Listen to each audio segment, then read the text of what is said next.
लाठीमारानंतरही आंदोलनाच्या स्थळी गर्दी वाढली। दुसऱ्या दिवशी देखील आंदोलक जंतर मंतरवर एकवटले। सीजेपी मंत्री धर्मेंद्र प्रधानांच्या राजीनाम्यावर ठाम।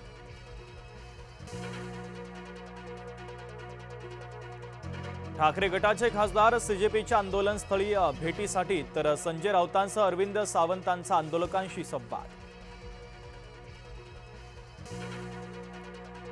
केंद्रीय आरोग्य मंत्री जे.पी. नड्डा यांच्याकडून जखमी आंदोलकांची भेट। आरएमएल रुग्णालयातील डॉक्टरांशी संवाद। जखमींच्या प्रकृतीची विचारपूस।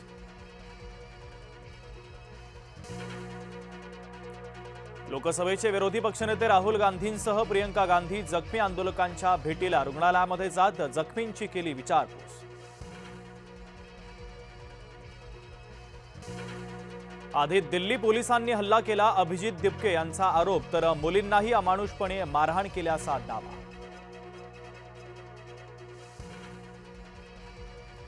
आंदोलकांच्या माध्यमातून काही लोक अजेंडा राबवतात, मुख्यमंत्री देवेंद्र फडणवीसांचा आरोप।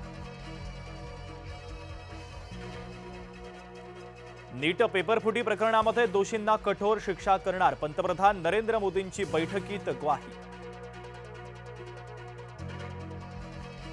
मुंबईतील सीजेपी आंदोलनाच्या प्रकरणी मुंबई पोलिसांची मोठी कारवाई। 900 पेक्षा अधिक आंदोलकांच्या विरोधात गुन्हा दाखल, कायदा सुव्यवस्थेचा भंग केल्याचा आरोप। विद्यार्थ्यांवर अमानुषपणे लाठीचार्ज करणारे कायर, मनसेचे नेते संदीप देशपांडे संतापले, सरकार ब्रिटिशांपेक्षा वाईट असल्याची केली टीका। दिल्लीमध्ये आंदोलनाच्या वेळी 2 ते 3 ट्रक भरून दगड आले, मंत्री चंद्रशेखर बावनकुळेंचा दावा।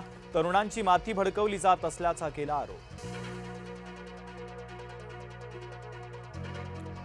संसद भवनाच्या जवळ मागण्या मांडण्याची संधी द्या, वांगचूक यांचं उपोषण सुरूच ठेवण्याचा निर्धार। भारत अमेरिका व्यापार कराराच्या विरोधामध्ये पंजाब हरियाणामधील शेतकरी आक्रमक, दिल्ली बॉर्डरवर मोठ्या संख्येने शेतकरी एकवटले।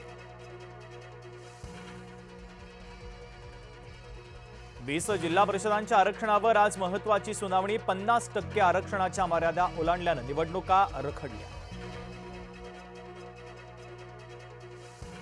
सोनम डोंगरे मृत्यू प्रकरणाचा चौकशी अहवाल अखेर समोर। नवी मुंबई महानगरपालिकेच्या डॉक्टरांना क्लीन चिट, ॲलर्जी आणि उलटीमुळे मृत्यू झाल्याचं निष्पन्न। मुंबईसह कोकणामध्ये पुढचे 5 दिवस मुसळधार पावसाचे, तर मुंबई ठाण्याला आज पावसाचा ऑरेंज अलर्ट। पुण्यामध्ये पावसामुळे भाजीपाल्याचे दर घसरले, कोथिंबीर, मेथी, पालक, कांदापातीच्या दरामध्ये 20% घट। उत्तर भारतामध्ये पावसाचा कहर, जम्मू काश्मीरमध्ये मृतांचा आकडा 23 वर, तर ईशान्य भारतात देखील पावसाचा जोर कायम। नागपुरातील गँगवॉर नंतर महानगरपालिकेची मोठी कारवाई। मोक्कातील आरोपीच्या अनधिकृत घरावर बुलडोझर, तर इतर 3 आरोपींचं अनधिकृत बांधकाम पाडलं। लोकलच्या दारामध्ये लटकून महिलेचा प्रवास, दिवा ते सीएसएमटी लोकलमधील धक्कादायक व्हिडिओ व्हायरल। प्रवाशांच्या सुरक्षेचा मुद्दा पुन्हा एकदा ऐरणीवर।